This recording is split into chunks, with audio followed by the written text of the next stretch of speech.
Hello everyone, welcome to gate academy.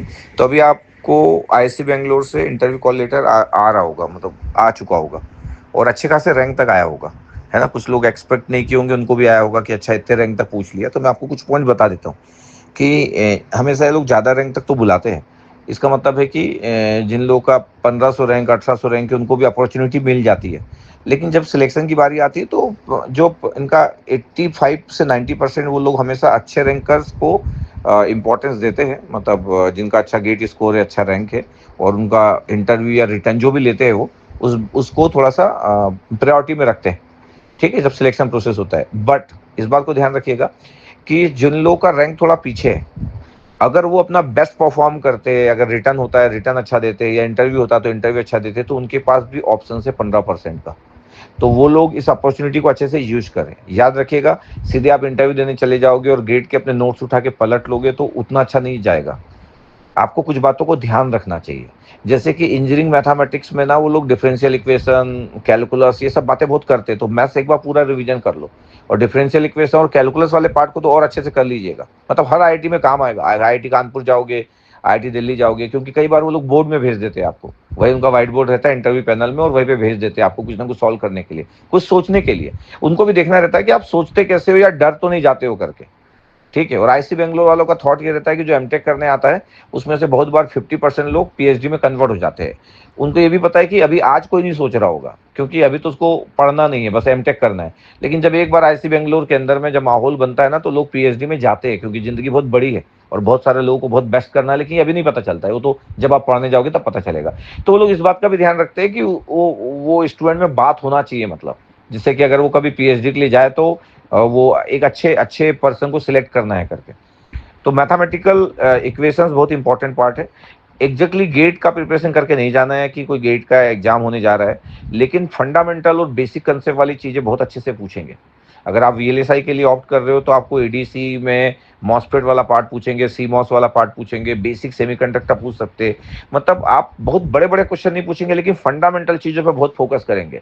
तो आप theoretical और फंडामेंटल फंडामेंटल एकदम पढ़ लो। मतलब मान लो कि आपको किसी को पढ़ाना है मॉसफेट या सीमॉस, तो उसके उसके उसके कारण चीजें बहुत बेटर वे में एग्जीक्यूट करना पड़ेगा आपको उस इंटरव्यू में। तो इस बात को बस ध्यान रखना। तो अगर आप परफॉर्म करने का प्लान कर रहे हो और वैसा अगर प्लानिंग है तो चीजें फिर बहुत अच्छी हो सकती है। तो अगर अभी आप गेट के समय में अगर आप 12 घंटे पढ़ रहे थे तो अभी आपको 14 घंटे पढ़ना चाहिए। कोई बोलेगा कि सर इतना रैंक लाने के बाद इतना पढ़ना पड़ेगा, तो रैंक लाना मतलब क्या हो, 50% हुआ। अभी तो पीएसयू में भी इंटरव्यू होगा जिनका गजब का रैंक आया है ना। हर्ट कब करेगा आपको, जब आपका 150 रैंक आया है और 1500 रैंक वाला आपका कन्वर्ट कर लिया वो जगह पे, जिस जगह पे आप कन्वर्ट नहीं कर पाए, तो कितना हर्ट करेगा। तो 1500 रैंक वाला तो आपसे आगे चला गया, क्योंकि आप तो कन्वर्ट ही नहीं कर पाए 150।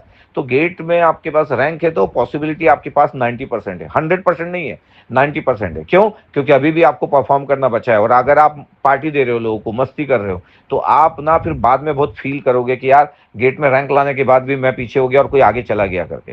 तो जिन लोगों का भी कम रैंक हो तो जान लगा दो, मतलब 16 घंटे मतलब वर्क करो। एक डायरी बना लो, डायरी में बहुत सारे क्वेश्चन लिखो। आजकल तो एआई है, समझ रहे हो, तो वहां से तो आप कुछ भी क्वेश्चन पूछ सकते हो, थ्योरेटिकल बातें कर सकते हो। आपको टेक्नोलॉजी का आइडिया रहना चाहिए, आपको पता रहना चाहिए कि वो क्या पूछ सकते हैं। और आप सोच रहे होंगे कि कोई व्यक्ति हमको बता दे कि क्या क्वेश्चन होने वाला, तो सबसे बड़ी मिस्टेक है। और ऐसा जो व्यक्ति सोचता है उसके सिलेक्शन के चांसेस बहुत कम हो जाते हैं। दुनिया में ऐसा थोड़ी होगा कि सब कुछ आपके हाथ में रहेगा और सब कुछ आपके लिए कोई परोस देगा। दुनिया में जो लोग भी अपनी लाइफ को बहुत बनाते हैं वो खुद क्रिएट करते हैं, खुद मेहनत करते हैं।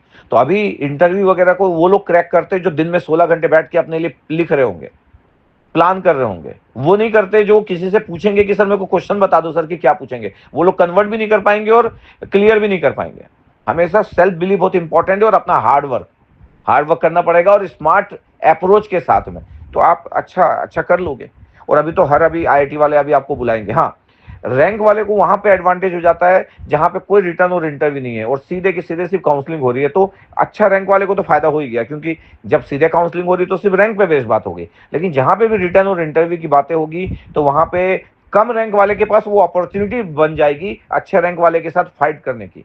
तो याद रखिएगा, ये लोग बहुत लोगों को बुलाएंगे, तो अब ये अपॉर्चुनिटी है। मतलब मान लो कि गेट का एग्जाम फिर से देने का मौका मिल रहा है, इसको बोलते हैं ना, जैसे हम हमेशा बोलते थे कि मेरा दिन खराब था, काश मेरे को एक बार और गेट का एग्जाम देने का मौका मिले। तो ये इंटरव्यू रिटर्न जो होते हैं ना, ये आपको अपॉर्चुनिटी देते हैं, क्योंकि आपको बुला रहे हैं ना, इसका मतलब आपको अपॉर्चुनिटी दे रहे हैं। तो आप अभी 15-16 घंटे एफर्ट कीजिए, देखिए क्या हो सकता है करके। और एक एक जगह अगर आपका इंटरव्यू रिटर्न अच्छा नहीं गया तो आपको और अपॉर्चुनिटी मिलती जाएगी आगे के जितने भी और भी होंगे आईआईटी और एनआईटी में। तो आप अपना काम करते रहिए, कर्म बहुत अच्छे से करते रहिए, तो आप अच्छा कर जाओगे। फिर से रिपीट कर रहा हूँ, अभी आपका अच्छा रैंक जिन लोग का आया है उन लोग को प्रेशर इस बात का रहना चाहिए कि ऐसा ना हो कि मैं कन्वर्ट ना कर पाऊं। और जिन लोग का कम रैंक आया है उनके सोचना है कि फिर से मौका मिला है जिंदगी का, मैं कन्वर्ट करूंगा करके। ये दोनों लोगों को क्लियर है। जो लोग भी अपना बेस्ट देंगे वो लोग अच्छा ही करेंगे, ठीक है। हाँ, बस याद रखना गेट का पेपर नहीं होने वाला है, इसलिए रिटर्न भी होगा तो रिटर्न का स्टाइल अलग होगा।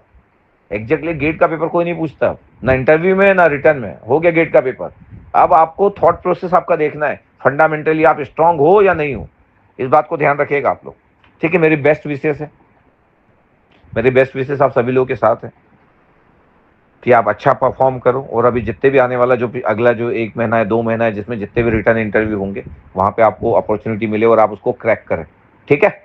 Okay, thank you.